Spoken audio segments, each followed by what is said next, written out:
قدیم زمانے میں ہوا میں اڑنے والی طاقت کو طلسماتی اور دیو مالائی قصے کہانیوں کا حصہ سمجھا جاتا تھا، لیکن اس جدید دور میں سائنسی ترقی اور ٹیکنالوجی سے بنائے جانے والے ہوائی جہاز، راکٹس اور جیٹ پلینز نے یہ ثابت کر دیا ہے کہ بنی نوع انسان کے لیے ہوا میں اڑنا کوئی مشکل کام نہیں ہے۔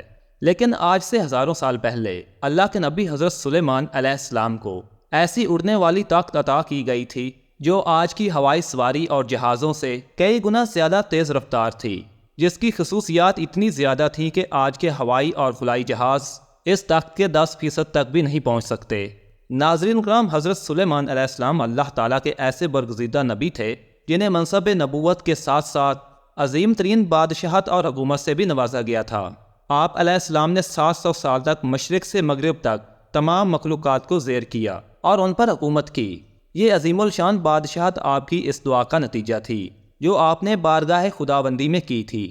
حضرت سلیمان علیہ السلام نے اللہ تعالیٰ سے یہ دعا کی تھی کہ اے میرے پروردگار، مجھے ایسی بادشاہت عطا فرما کہ جو میرے بعد کسی کو بھی نصیب نہ ہو، بے شک تو بڑا عطا فرمانے والا ہے۔ لہذا اللہ تعالیٰ نے آپ کی دعا کو قبول فرمایا اور انسانوں کے ساتھ جنات اور جانوروں کو بھی آپ کے تابع فرما دیا۔ آپ کے لیے ہوا کو مسخر کر دیا گیا۔ آپ تمام مخلوقات کی بولیاں سمجھتے تھے۔ چرند و پرند، جنات، حیوانات اور انسان آپ کی فوج کا حصہ تھے۔ آپ علیہ السلام کا ہوا پر قابو تھا۔ آپ کا تخت ہوا میں اڑا کرتا تھا، یعنی صبح اور شام مختلف سمتوں کو ایک ماہ کا فاصلہ طے کر لیا کرتے تھے۔ جب حضرت سلیمان علیہ السلام نے حکومت سنبھالی تو آپ نے ایک شاندار تخت بنوانے کا حکم دیا جس کی لمبائی 3 گز تھی۔ جنات نے اس تخت کو بڑی محنت اور ہنرمندی سے کئی سالوں میں بنا کر تیار کیا۔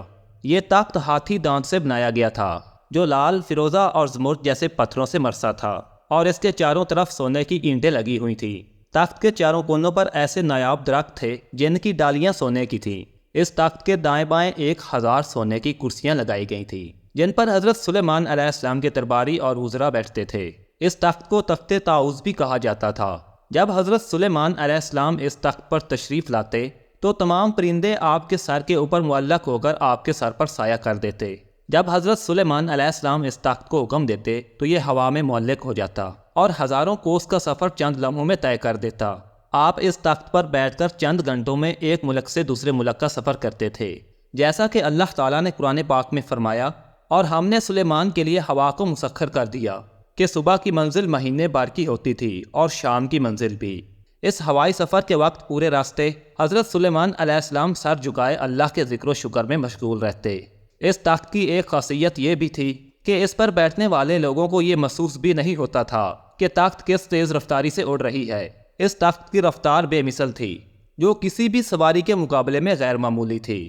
اللہ تعالیٰ نے ہوا کو حضرت سلیمان علیہ السلام کے لیے مسخر کر دیا تھا، اس لیے اس تخت کے لیے چاروں سمت سے چلنے والی ہوائیں اس سفر کو آسان کر دیتی تھیں۔ حضرت سلیمان علیہ السلام اللہ تعالیٰ کی ان نعمتوں کا ہمیشہ شکر ادا کیا کرتے اور ہر وقت اللہ تعالیٰ سے مناجات کرتے رہتے۔ ناظرین کرام، حضرت سلیمان علیہ السلام کی وفات کا واقعہ بڑا دلچسپ ہے۔ حضرت سلیمان علیہ السلام کے حکم سے جنوں کی ایک جماعت بڑی بڑی عمارتیں بنانے میں مصروف تھی کہ حضرت سلیمان علیہ السلام کی وفات کا وقت آ پہنچا۔ آپ ایک لاٹھی کے سہارے کھڑے ہو گئے اور انتقال فرما گئے۔